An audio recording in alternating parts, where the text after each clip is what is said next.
दोस्तों, बेमानी मोहब्बत के 18वें एपिसोड में आपका स्वागत है।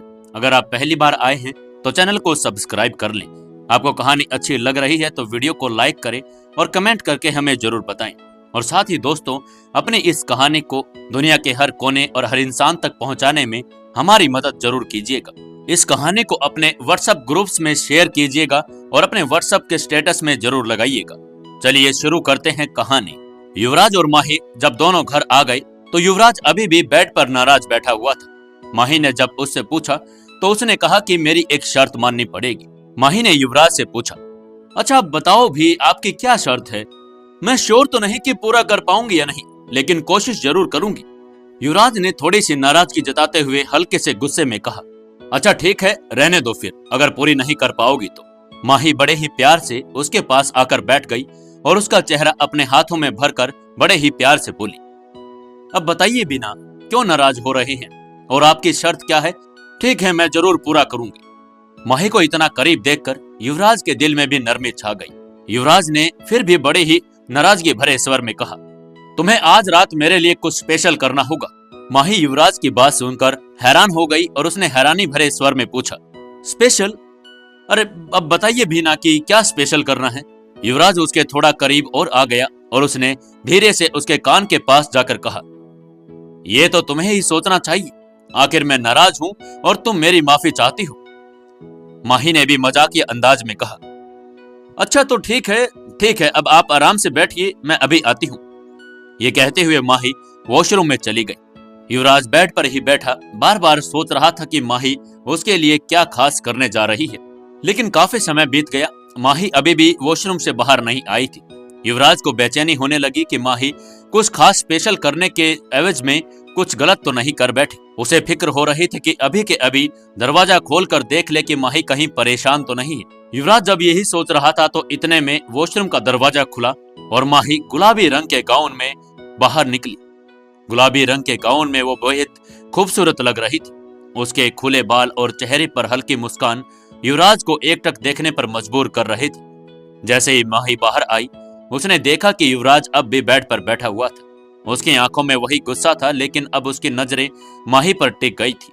माही को देखकर युवराज ने थोड़ा नाटकीय अंदाज में कहा, इतना समय लग गया, और ये क्या है? ये तो कुछ खास नहीं है। माही उसकी बात सुनकर मुस्कुराई और बोली, तो आप इसे खास नहीं मानते? ठीक है। और इतना कहते ही माही ने कमरे की लाइट्स को बंद कर दिया और एक कोने में रखी कैंडल्स को जला दिया। कमरे में हल्की हल्की रोशनी और कैंडल की खूबसूरत चमक ने पूरे माहौल को रोमांटिक बना दिया था। तभी माही मुस्कुराते हुए युवराज के पास गई और उसकी गोदी में बैठ गई और बोली, अब बताइए। युवराज ने चारों तरफ देखा और मुस्कुराते हुए कहा, अब लग रहा है कि तुम कोशिश कर रही हो, लेकिन अभी भी कुछ अधूरा है। माही ने युवराज के गाल को छूते हुए कहा, आपके बिना तो मेरी जिंदगी ही अधूरी है, और अगर आपको मेरा पूरा ध्यान चाहिए तो मैं वादा करती हूं कि आज की रात सिर्फ आपकी होगी। युवराज ने उसकी आंखों में झांकते हुए कहा, ये हुई ना बात, अब शुरू करो अपना स्पेशल प्लान। माही ने हंसते हुए कहा, ठीक है, अब आपकी नाराजगी हमेशा के लिए खत्म हो जानी चाहिए। ये कहते हुए माही ने अपने हाथों से युवराज के चेहरे को छुआ। उसके नर्म स्पर्श ने युवराज को और करीब आने पर मजबूर कर दिया। युवराज ने माही की कलाई पकड़ी और उसे अपनी ओर खींचते हुए कहा, तुम्हें पता है कि जब तुम इस तरह मुझे मनाने की कोशिश करती हो तो मैं खुद को रोक नहीं पाता। माही ने शरारत भरे अंदाज में कहा, तो किसने कहा है आपको कि आप खुद को रोके?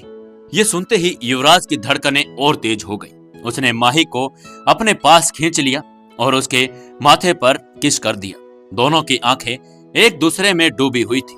युवराज ने उसके गाल पर हल्का सा हाथ फेरा और कहा, तुम्हारे बिना मेरी जिंदगी अधूरी है माही। माही ने मुस्कुराते हुए जवाब दिया, और आपके बिना मेरी। दोनों का प्यार 7वें आसमान पर पहुंच चुका था। उनके गर्म सांसों के साथ पूरे कमरे का माहौल गर्म हो चुका था। युवराज ने माही के गाल पर किस किया और माही ने अपनी आंखें बंद कर ली।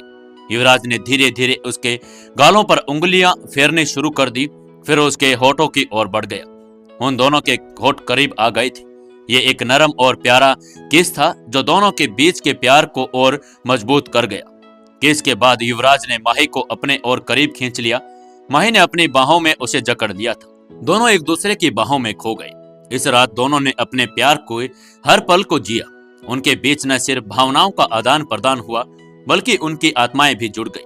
माही और युवराज के बीच ये पल उनके जिंदगी का सबसे खास पल बन गया। वो कब सो गए उन्हें पता ही नहीं चला।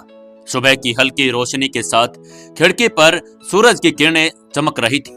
युवराज की आंखें सबसे पहले खुली।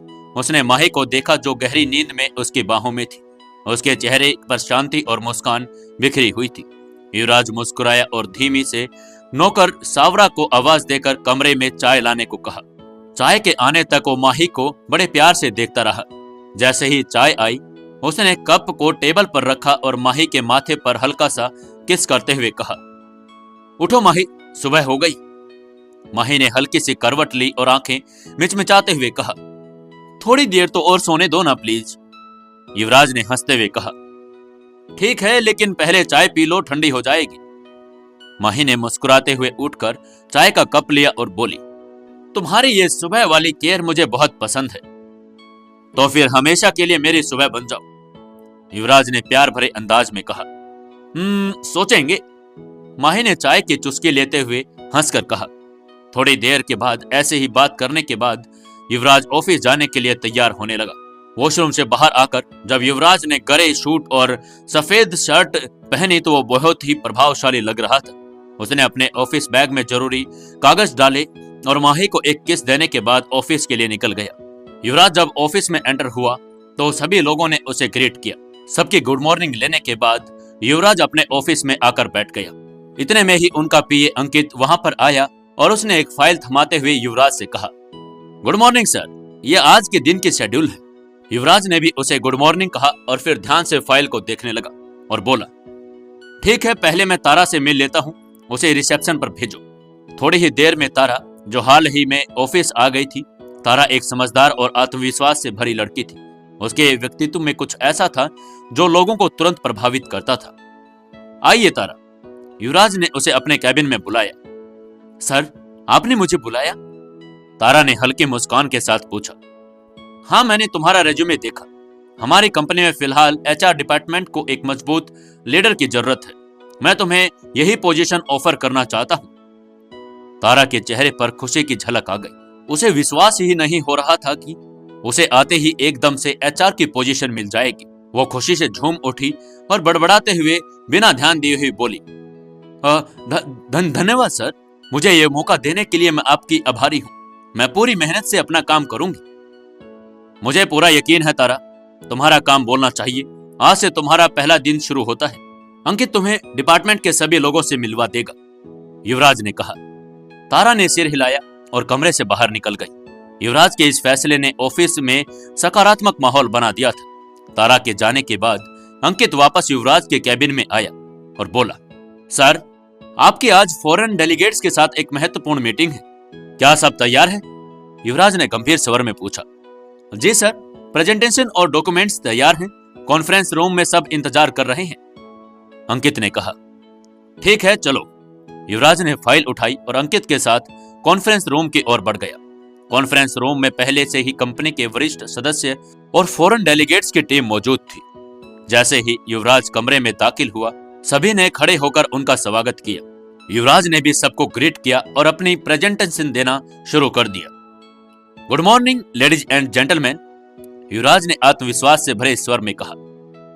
आज की मीटिंग का उद्देश्य हमारी दोनों कंपनियों के बीच सहयोग को और मजबूत करना है। ये प्रोजेक्ट न केवल हमारे लिए बल्कि पूरे उद्योग के लिए महत्वपूर्ण साबित होगा। युवराज ने अपनी टीम को प्रेजेंटेशन शुरू करने का संकेत दिया। स्क्रीन पर आंकड़े, चार्ट और योजनाओं के विवरण सामने आने लगे। युवराज ने हर बिंदु को ध्यान से समझाया और डेलीगेट्स के हर सवाल का स्पष्ट जवाब दिया। करीब 2 घंटे तक मीटिंग चली। सवाल जवाब का सिलसिला समाप्त हुआ और अंत में फॉरेन डेलीगेट्स के हेड ने कहा, मिस्टर युवराज, हम आपकी योजना और आपकी टीम की प्रतिबद्धता से बेहद प्रभावित हैं। हमें खुशी है कि यह डील फाइनल हो गई है। यह सुनकर युवराज ने संतोष की सांस ली और उसने कहा, थैंक यू, मुझे यकीन है कि हमारा यह सहयोग सफल रहेगा। मीटिंग खत्म होने के बाद सभी सदस्य कॉन्फ्रेंस रूम से बाहर निकलने लगे। डील के फाइनल होने की खुशी हर किसी के चेहरे पर चमक रही थी। ये 1000 करोड़ की एक डील युवराज की कंपनी के लिए बड़ा मील का पत्थर साबित होने वाली थी। अंकित ने युवराज को बधाई दी और कहा, सर, आपने ये कर दिखाया। यह डील हमारी कंपनी को नई ऊंचाइयों पर पहुंचाएगी। युवराज मुस्कुराया और बोला, यह सब हमारी टीम की मेहनत का नतीजा है अंकित, ऐसे भी आगे ही हमें काम करना होगा। इधर तारा भी पहले ही दिन में अपने काम को लेकर बहुत ही पेशेंस के साथ काम कर रही थी। उसने एक एक करके पिछले सारे रिकॉर्ड्स को चेक किया और एचआर डिपार्टमेंट की जितनी भी कमियां थी उनको एक एक करके लिख लिया और नई योजनाएं बनाना शुरू कर दिया। सारी रिपोर्ट तैयार करने के बाद वो युवराज की ऑफिस में गई और सारी योजनाएं उन्हें एक एक करके समझाने लगी कि किस तरीके से हमें एचआर डिपार्टमेंट को और ज्यादा मजबूत बनाना है। युवराज को तारा का काम बहुत अच्छा लगा और युवराज ने कहा, वेरी गुड तारा, इसे लगन से काम करती रहो। तारा ने भी बड़ी विनम्रता से जवाब दिया, यस सर, ये आपकी ही प्रेरणा के कारण हुआ है। इसके बाद तारा सारी फाइल्स उठाकर वहां से चली गई। युवराज अपने ऑफिस के कैबिन में बैठा था। उसने कुर्सी की बैकरेस्ट पर आराम से सिर टिकाते हुए एक गहरी सांस ली। उसने अंकित को बुलाया और कुछ समझाकर अंकित को वहां से भेज दिया। उसके बाद उसने माही को कॉल किया और कहा, माही, शाम को तैयार रहना, हमें कहीं बाहर जाना है। इतना कहते ही युवराज ने फोन कट कर दिया। माही को अभी तक समझ ही नहीं आया था कि एकदम से युवराज का फोन आया। उसने अपनी बात कही और बिना उसकी बात सुने ही फोन रख दिया। माही सोच में पड़ गई कि युवराज एकदम से कहां जाने का प्लान कर रहा है। यही सोचते हुए मन ही मन बड़बड़ाने लगी, कैसे इंसान है, कुछ समझ ही नहीं आता। अरे कुछ बता तो दिया होता कि कम से कम कहां जाना है, मैं उसके हिसाब से तो ड्रेस पहनती। नहीं, मैं कहीं नहीं जाने वाली। क्या लगता है आपको युवराज कहां जाने की बात कर रहा है? और क्या युवराज माही को मना पाएगा बाहर जाने के लिए? जानने के लिए जुड़े रहिए हमारी इस कहानी के साथ। दोस्तों, अपनी इस कहानी को ज्यादा से ज्यादा शेयर कीजिएगा और जिन्होंने अभी तक चैनल को सब्सक्राइब नहीं किया है वो अभी के अभी सब्सक्राइब करें, ओनली ऑन सुकून FM।